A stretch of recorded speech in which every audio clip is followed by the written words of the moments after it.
Hello, my name is David O'Brien.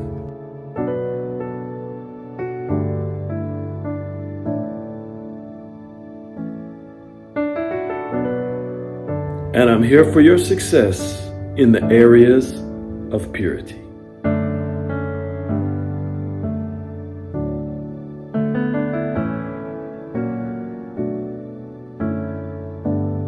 I want to talk to you about part 5, man's sexuality versus spirit. This is the Purity Forum. Welcome back. Glad to have you here because we're making roads, new paths that they're not set yet. As you listen and grow, make certain choices, get more knowledge, your path becomes very, very strong and set, like concrete. But at this time, it's a little unexplored. But we're getting the knowledge out to you that you can take and do something with for yourself, for your generations, your kids, your uncles, nieces, nephews, whoever's in your life. So we're talking about man's sexuality versus spirit. We talked about the spirit of man, how God breathed it into a human being, but it was it wasn't a he or she at the time. He separated the woman out. It became male and female with sexuality, which was a gift, just an added bonus to humanity. So we talked about how the fact is the spirit first relates to God, and then the body is relating to the things of the earth.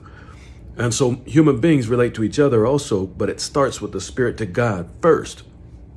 Then we then relate to others in a very wonderful and profitable way. And the sexuality part is confined and restricted, but that helps it. But it's confined and restricted to the certain relationship called marriage, which is the two that were separated out becoming one again within first the covenant that's called marriage. That covenant, which is where you lay down your life for the other person, it's more than an agreement. It binds the two together forever, or for this time on the earth, specifically to the life together. But you'd give death to the old life, which was your single life and your old way. Now you're living in the new covenant, a new life for each other, serving each other. That's called the covenant of marriage. It's the proof of love. Now, when you have that, you have room, you have the place from God, you have the permission, you have the right context for the two to become one again, for sexuality to be as the designer intended. But I mentioned how the spirit didn't need that. That was an extra bonus given to the body and for the mind. And you can exist totally fine, just you and God without it. But now, on the other hand, God did tell the man, he told the man, or he said about the man, he's not good to be alone. And he created the woman as a companion. So there is an innate thing inside of women to be a companion, inside of men to figure out, I can't do this on my own. My life is a mess alone. But now, unless you have a special calling to do that, which is an extreme honor inside of God's system, extreme honor, extreme. It's like a badge of honor on you if you can, because then your focus and everything is on His will during this time. Is a very unique, rare, powerful thing, and it's given as a treasure to certain people, or for certain periods of time, and then later they get married. But the thing with it is, marriage is a amazing blessing. Innate blessing. It's a blessing that has blessings on it, other blessings inside of it. It's laced with blessings. And that's where sexuality flourishes. Never hurts anybody. There's never anything wrong, never regrets, never problems, never diseases, never any of these things. And God has destined it and set it up for you this way. But I want to talk to you more about the spirit part, because when Jesus came, I told you He came to the earth. I told you how He was born in the previous parts of this lesson. What he did was on earth, He did miracles. How did He do it?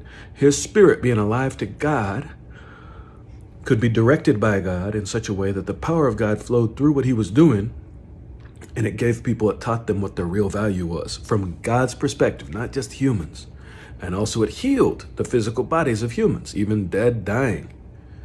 This is what Jesus, He was displaying God, the God life in a human being as a vessel. He was displaying God for humans inside of a human. Okay, that's very important to know. He's not out beyond outer space.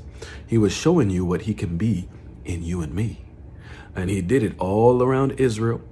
And then He let the religious people who were more stuck on themselves and their own performance, and they didn't know mercy, He let them kill Him, which is what they were bloodthirsty. They were eager to do it. They wanted it so bad. And when they killed Him, They thought they killed him. He laid his life down.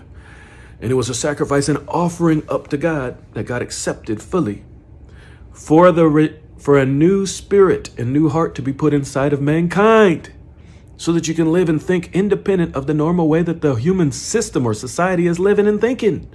Because you get a new connection to God, the Father again, as your Father, not just the Father of Jesus, your Father now. And he begins to live and walk and do things inside of you. And then things just bubble out of your spirit and they overtake the world. They're faster than the world. The world can't keep up or catch up when you're in tune with the Creator and his voice is leading and his power comes out of you. And again, it restores relationships. It heals people's self-identity of their past. You know, they have a problem with their past, and it heals so that they don't have a connection anymore. They don't look back anymore the way they were before. They don't see themselves in the mirror wrongly anymore. And instead, their expectations and all this stuff just explodes. The way they think explodes in a good way, you know, as to their mind is blown on what can happen, what will happen. And then they can be a blessing, an innocent, like loving person to others, you know, just a big, huge teddy bear for others. That's what God does. Doesn't matter what the person's like before, he will do that. Why? He gives you a new spirit.